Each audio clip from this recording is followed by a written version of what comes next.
10 মাস 10 দিন মায়ের গর্ভে দিল ঠাই, রক্ত মাংস খায়া মায়ের বাবে আইলাম ভাই। তবু না মারা গো হইল ভিজল গুয়ে মতে, আমারে শুকনায় রাখিয়া মাই থাকে বিজাতে। কথা বলেন ঠিক কিনা? আবার নিকন হুজুরি গান গা, যে কথার মধ্যে হারাম নাই ওইটা গাওয়া, সুর দিয়া বলা, কথা দিয়া বলা দুটোই জায়েজ। কথা কোন ঠিক কিনা? আমার কথা যদি শিরক না হয়, আমার কথার মধ্যে যদি হারাম কিছু না থাকে, আমার কথা আমি সুর দিয়া বলতে পারি, কথা বলে বলতে পারি, দুটোই জায়েজ। কথা বলেন ঠিক কিনা? আমি একটু পরে আপনাদেরকে শোনাবো, একটু ভালো করে আপনারা খেয়াল করে শোনেন। পৃথিবীর সবচাইতে আপনজন একটা মানুষের জন্য প্রথম হচ্ছে তার মা, তারপরে হচ্ছে তার বাবা। কথা বলেন ঠিক কিনা? যার মা নাই তারে জিগায়েন আপনি, মা যে কতটা আপন। যার মা নাই, যার মা দুনিয়া ছেড়ে চলে গেছে, তার জিগায়েন মায়ের জন্য তার কলিজাটা কতটা জ্বলে। একটা মা সন্তানের জন্য কি করে, কতটা করে, এটা আপনাদেরকে একটা সাবজেক্টের উপর আলোচনা করা, পিতামাতার সাবজেক্ট থাকলে আমি আলোচনাটা করতাম। যেহেতু আমাকে আজকের আলোচ্য বিষয় হচ্ছে কবরের বিষয় নিয়ে, কারণ মাহফিলটা কবরের বাসীদের জন্য। কথা কোন ঠিক কিনা? আমি সেই দিকে চলে যাচ্ছি, একটু আলোচনাটা শুনবেন। আমার নবীর জামানায় ওই মেয়েটা যখন মারা গেল, মারা যাওয়ার পরে তার মা ওই মেয়েটার জন্য কান্না করতে শুরু করে দিল। এটাই তো সিস্টেম। কারণ হচ্ছে সন্তান মারা গেলে সবচাইতে বেশি আঘাত লাগে মায়ের কলিজায়। কথা বলেন ঠিক কিনা? কত মানুষ দেখছি ভাই দুনিয়ার মতো আপনকে হো নাই রে নাই, মায়ের মতো আপনকে নাই রে নাই। বিদেশেতে সন্তান যদি কারো মারা যায়, সবার আগে আঘাত লাগে মায়ের কলিজায়। কথা বলেন ঠিক কিনা? রে আমার রায়পুরের যুবকের ওই মা, তার অন্তরে এত দরদ কেন জানুনি? ওই মা তোমারে 10টা মাস 10 দিন পর্যন্ত পেটে রেখেছে। আমার নবী কয়, আমার আল্লাহ যখন তার সন্তানটা পেটে দিয়া দেয়, পেটে যখন সন্তানটা চলে যায়, আমার আল্লাহ মাদের মাসিক যে রোগটা রয়েছে, অসুখটা রয়েছে, ওইটা বন্ধ করে দেয়। মাসিকটা বন্ধ করে দিয়ে আমার আল্লাহ ওই সন্তানের নাভি আর মায়ের নাভির সাথে কানেকশন লাগায়া দেয়। ওই মায়ের নাভি সন্তানের নাভির সাথে কানেকশন লাগায়া আমার আল্লাহ ওই সন্তানকে মায়ের ভিতর থেকে মায়ের জন্য আমার আল্লাহ ওই রক্তটা বন্ধ করে দিয়া আমার আল্লাহ সন্তানের খাবার অটোমেটিক্যালি ব্যবস্থা করে দেয়। একটু আওয়াজ করে বলা যাবে নি আল্লাহু আকবার? রে বন্ধু রে, একটা সন্তান যখন মারা যায়, একটা মানুষ যখন মারা যায়, আপনি তাকায় দেখবেন, যদি বাবার আগে সন্তান মারা যায়, ওই সন্তানটাকে বাবা কবরে নিয়ে যাইতে পারে, ভাইকে কবরে নিয়ে যাইতে পারে, বন্ধুকে কবরে নিয়ে যাইতে পারে। আপনারা কোনোদিন দেখছেন নি মা সন্তানকে কবরে নিয়ে যাইতে? দেখছেন? কতক্ষণ দেখছেন? রে আমার রায়পুরের যুবকের, পৃথিবীর সকল মানুষ মিলে কবরে নিয়ে যায়, কিন্তু মা কেন কবরে যায় না? মাকে কেন আমার আল্লাহ কবরে যাওয়ার অনুমতি দেয় না? তার কারণ কি রে? কারণ কি? আমার নবী কয়, উম্মতের এই জন্য মাকে নিষেধ করা হয়েছে। একটা সন্তান যখন মারা যায়, বাবার কোমরের শক্তিটা ভেঙে যায়, বাবার কোমরের শক্তি ভেঙে যায়।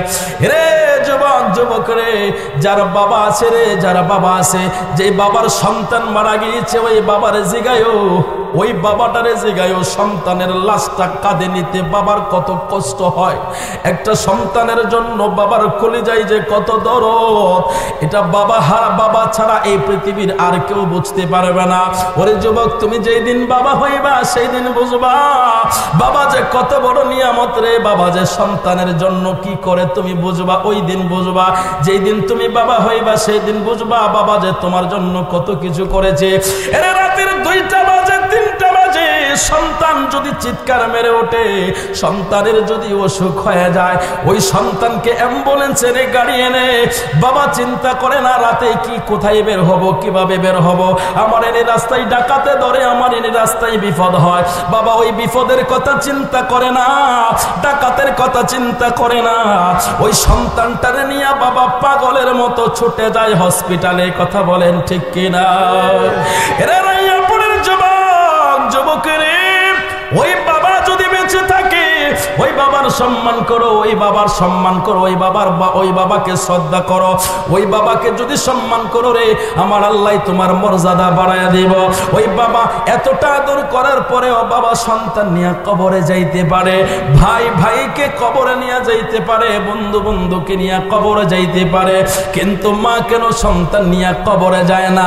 মা কেন সন্তান নিয়ে কবরে যায় না? তার কারণ হচ্ছে আমার নবী কয়, দুনিয়ার মানুষ রে, দুনিয়ার মানুষ, তোমার কবরের ভিতরে রাইখা তোমার বাবা কবর থেকে উঠতে পারবে, তোমার কবরে রাইখা তোমার ভাই তোমার কবর থেকে উঠতে পারবে, কিন্তু তোমার মাকে যদি আমি অনুমতি দেই কবরে যাওয়ার জন্য, তোমার মা যদি তোমার লাশটারে কবরে রাখতে দেয়, তোমার মা যদি কবরের ভিতরে যায়, তোমার মা তোমার লাশটারে কবরে রাখা অবস্থায় যদি দেখে ওই কবর থেকে তোমার ভাই তোমার বাবা উঠতে পারবে, কিন্তু তোমার মা কবর থেকে উঠতে পারবে না। ওই দিন তোমার মা বলবে, আমারে ও আমার সন্তানের সাথে দাফন করে ফেলো। একটু আওয়াজ করে বলা যাবে নি আল্লাহু আকবার।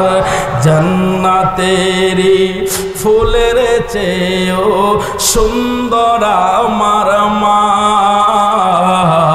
জমজমের ওই জলের চেয়েও সুন্দর আমার মা, পাক পাখালির গানের চেয়েও, পাক পাখালির গানের চেয়েও সুন্দর আমার মা। এই পৃথিবীর কোনো কিছুই মায়ের মতো না, এই পৃথিবীর কোনো কিছুই মায়ের মতো না। কথা বলেন ঠিক কিনা? রে আমার রাইয়াপুরের মুসলমান, মুসলমানের এই জন্য আমার নবী নিষেধ করেছে, ওই মা কবরে যেতে পারবে না, কবরে যেতে পারবে না। ওই মহিলার যখন সন্তানটা মারা গেল, মাটা পাগলিনীর মতো হয়ে গেল, মা পাগলিনীর মতো হয়ে গেল, শুধুমাত্র একটা মেয়ে ছিল তার মারা গেল। এমন সময় আবু জাহেলের সামনে পড়ে গেল। এবার বলেন তো দেখি, আবু জাহেল কি আমার নবীর বন্ধু না দুশ্মন? জোরে বলেন। তাহলে নবীর দুশ্মন কি আপনার বন্ধু হতে পারে? কথা কন না। নবীর দুশ্মন আমারও দুশ্মন। জোরে বলেন, নবীর দুশ্মন আমারও দুশ্মন। কথা বলেন ঠিক কিনা? রে আমার রাইয়াপুরের মুসলমান, মুসলমানের ওই আবু জাহেল যখন মহিলাকে কান্না করতে দেখলো, এবার মহিলাকে জিজ্ঞাসা করলো, কি হয়েছে, তুমি কান্না করো কেন? কই, আমার একটা মেয়ে ছিল, শুধুমাত্র একটা কন্যা মেয়ে ছিল আমার মেয়েটা ইন্তেকাল করেছে, মারা গেছে। কই, শুনেছি তোমার মেয়েটা নাকি মুহাম্মদের ধর্ম গ্রহণ করছে। কি করছে? কার ধর্ম? মুহাম্মদের। ওই যে বেয়াদব, এর মুখ দিয়ে কি বেরোবে? বেয়াদবি শব্দ। কথা কোন ঠিক কিনা? আর আশিকে রসুল কোনোদিনও নবীর সামনে বেয়াদবি শব্দ উচ্চারণ করবে না। কথা বলেন ঠিক কিনা?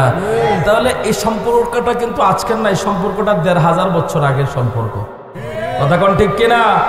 আবু জাহেল যেমন নবীর সাথে বেয়াদবিমূলক কথা বলতো, বেয়াদবিমূলক বাক্য চয়ন করতো, বেয়াদবিমূলক কথাবার্তা নবীর সাথে বলতো, আজকে হচ্ছে আবু জাহেলের সন্তানেরা এই জমিনের মধ্যে নবীর সাথে বেয়াদবি করে। কথা বলেন ঠিক কিনা?